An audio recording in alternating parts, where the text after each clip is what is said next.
आज के लेक्चर में हम लोगों को इंटीग्रेशन का वो पार्ट पढ़ना है जिसमें हम लोग ट्रिग्नोमेट्रिक आइडेंटिटीज का यूज करेंगे। अभी इससे पहले हम लोगों ने क्या देखा, integration by substitution, value substitute करके एक वैल्यू को दूसरी वैल्यू से सब्स्टिट्यूट करके हम लोग इंटीग्रेशन करते थे। अब हम लोग ट्रिग्नोमेट्रिक आइडेंटिटीज का यूज करके और पहले इंटीग्रल को बहुत इजी वे में एक्सप्लेन करेंगे, एक्सप्रेस करने के बाद उसके बाद उसका इंटीग्रेशन करेंगे। यानी जो फंक्शन होगा हमारा कॉम्प्लिकेटेड होगा, ट्रिग्नोमेट्रिक आइडेंटिटीज का यूज करके हम उसको सिंपल फंक्शन में कन्वर्ट करेंगे, उसके बाद इंटीग्रेशन होगा। फॉर एग्जांपल अब हमें कौन कौन से ट्रिग्नोमेट्री का स्पेशली यूज करना होगा, पहले उसको डिस्कस कर लेते हैं। cos 2x का आपने बहुत सारा फार्मूला पढ़ा होगा। cos 2x equal to, first formula है 1 - 2 sin स्क्वायर x। तो अगर यहां से हमें सब्स्टिट्यूट करना हो वैल्यू, तो 2 sin स्क्वायर x या सिर्फ sin स्क्वायर x कहीं है तो sin स्क्वायर x का हम इंटीग्रेशन नहीं जानते हैं, sin x का जानते हैं, cos x का जानते हैं, sin स्क्वायर का नहीं जानते।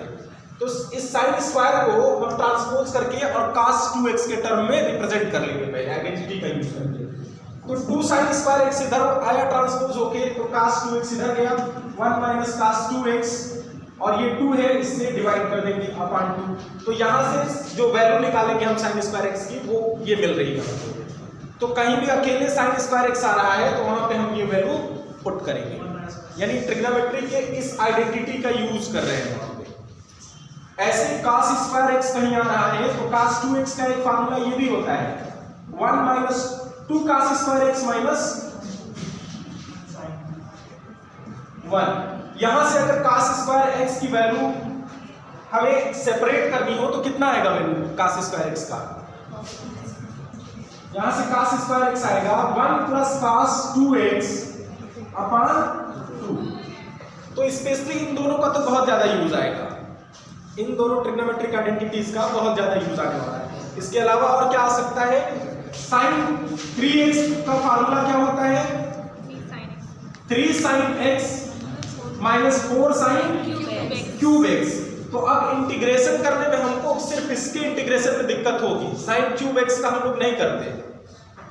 तो हम अगर इस sin क्यूब x को 3 sin x और sin 3x के टर्म में रिप्रेजेंट कर ले तो इन दोनों का आसानी से कर सकते हैं।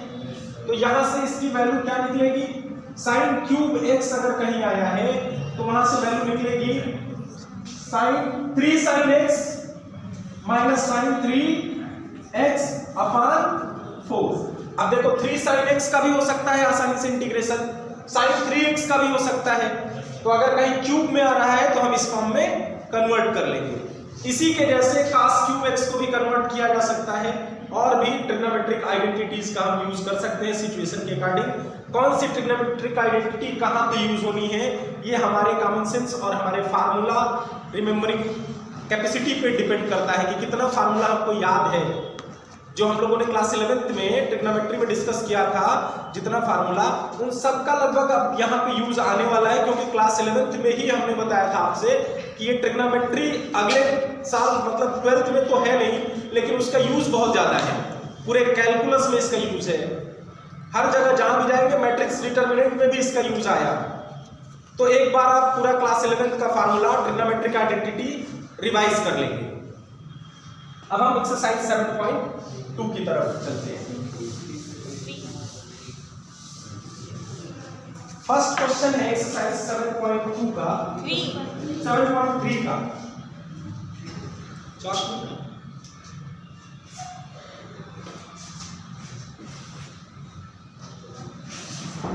Integral sin square 2x + 5।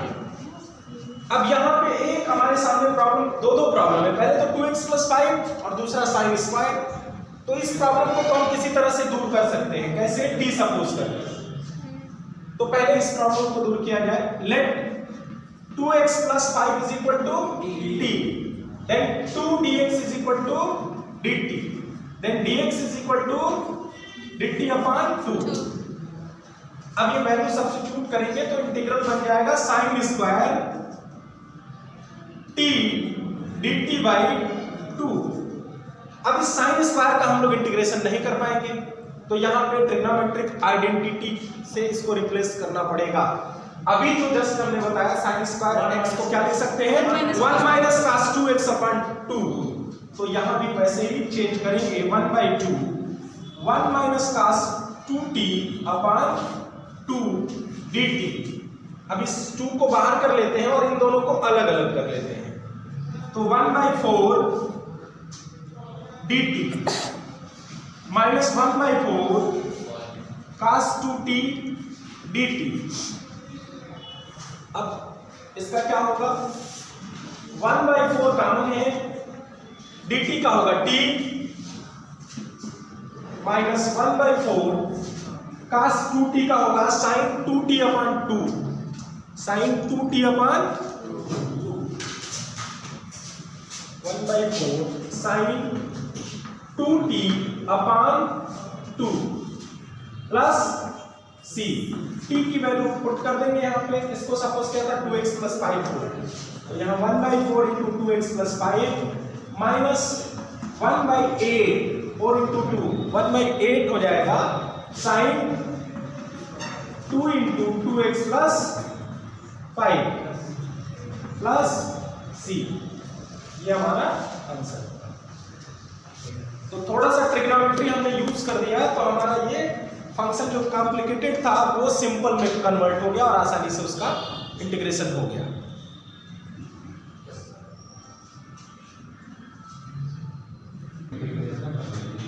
Second question में क्या करना है sin 3x into cos 4x dx। पहले तो साइन और cos को आप लोगों ने देखा होगा, तो पहला तो ये आया होगा दिमाग में कि कहीं किसी तरह से ये सिंगल फंक्शन में कन्वर्ट हो जाए, लेकिन सिंगल में तब कन्वर्ट होता है जब दोनों में एंगल सेम होता है। यहाँ दोनों का एंगल डिफरेंट है तो सिंगल में कन्वर्ट नहीं होगा, सब्स्टिट्यूशन भी नहीं हो पाएगा क्योंकि दोनों का एंगल सेम नहीं है, एक का 3x है दूसरे का 4x है। तब अब हमको आइडेंटिटी की याद आएगी। आइडेंटिटी कौन सा है? आइडेंटिटी साइन इंटू कास के फॉर्म में होता है, सिर्फ साइन इंटू कास के फॉर्म में कोई नहीं होता, 2 sin a cos b या 2 sin x cos y ऐसा फार्मूला होता है। तो वही फार्मूला हम यहाँ पे अप्लाई करेंगे। तो पहले यहाँ 2 लिखने के लिए 2 से डिवाइड भी करना पड़ेगा, तो 1/2 कॉमन करेंगे बाहर और 2 से मल्टीप्लाई कर देंगे, 2 sin 3x cos 4x dx। अब याद कीजिए2 sin a cos b किसका फार्मूला है? sin a plus b plus sin a minus b, तो ये होगा sin 3x plus 4x plus sin 3x minus 4x dx। अब सेपरेट करेंगे दोनों फंक्शन को, ये होगा sin 7x dx और यहां sin minus x minus sin x हो जाता है, तो ये माइनस हो जाएगा माइनस sin x dx। अब तो सिंपल फंक्शन में कन्वर्ट हो गया, आसानी से कर सकते हो। ये होगा 1/2 माइनस cos 7x अपॉन 7 और ये होगा माइनस 1/2, फिर यहां माइनस होगा तो ये प्लस हो जाएगा cos x प्लस c, बस इसमें मल्टीप्लाई कर लेना, minus 1/14 cos 7x plus 1/2 cos x plus c। Next है थर्ड क्वेश्चन, उसमें 3 फंक्शंस हैं और उनका प्रोडक्ट है। अब इससे भी ज्यादा थोड़ा सा कॉम्प्लिकेटेड है वो, तो उसमें भी कुछ ट्रिक यूज करेंगे हम लोग, ऐसा ही कुछ फार्मूला बनाएंगे। इसको इरेज कर दें।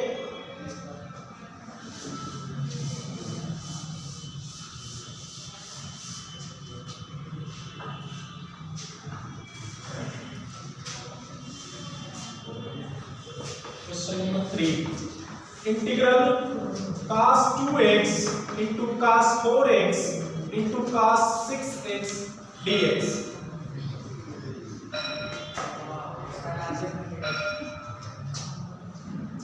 तो हमारा इंटीग्रल यहाँ क्या बनेगा 1/2 इंटू 2 करेंगे। यहाँ भी देखो 4 और 2 ऐड करेंगे तो कितना होगा 6 आएगा, या 6 और 4 को सब्ट्रैक्ट करेंगे तो 2 आएगा। तो कहीं 2 पेयर बना सकते हैं हम, चाहे 4 2 का चाहे 2 6 का, 4 6 का, तो 4 6 का ही बना लेते हैं। cos 2x को अलग ही रखते हैं अभी, यहां रखते हैं 2 cos 6x into cos 4x dx 1/2 cos 2x 2 cos a cos b क्या होगा 2 cos a cos b cos x plus y plus cos x minus y तो ये होगा cos 6 plus 4 10x into 6 minus 4 cos 2x dx 1/2 अब multiply करो फिर यहां पे आएगा cos 10x into cos 2x plus 1/2 ये हो जाएगा cos स्क्वायर 2x dx यहां भी अभी दोनों जगह में कहीं भी काम बन नहीं पाया हम लोगों का, फिर से कन्वर्ट करना पड़ेगा ट्रिग्नोमेट्रिक आइडेंटिटी से।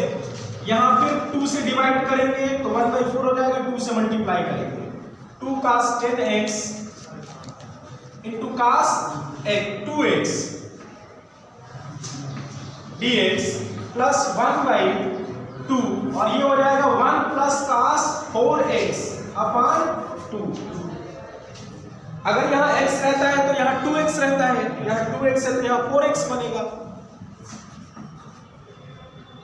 अब ये होगा 1/4 cos, पहली बार जोड़ेंगे दोनों को तो कितना होगा 10 plus 2 12x plus 1/4 into cos 10 minus 2 8x dx और प्लस 1/4 यहाँ होगा 1 dx plus 1/4 cos 4x dx। अब इंटीग्रेशन बस कर देना है। 1/4 cos 12x का क्या होगा माइनस नहीं plus sine 12x upon 12 plus 1/4 cos 8x का क्या होगा sine 8x upon 8 sine 8x upon 8 plus 1/4 1 का होगा x प्लस 1/4 cos 4x का होगा sine 4x upon 4 plus c finally मिला ये 1/48 sine 12x plus 1/32 sine 8x plus 1/16 sine 4x plus 1/4x plus c। ये हमारा आंसर हुआ। अब इस बेसिस पे आप आगे के सभी क्वेश्चन करेंगे, जो क्वेश्चन आपसे नहीं होंगे वो कमेंट बॉक्स में बताएंगे। Thank you.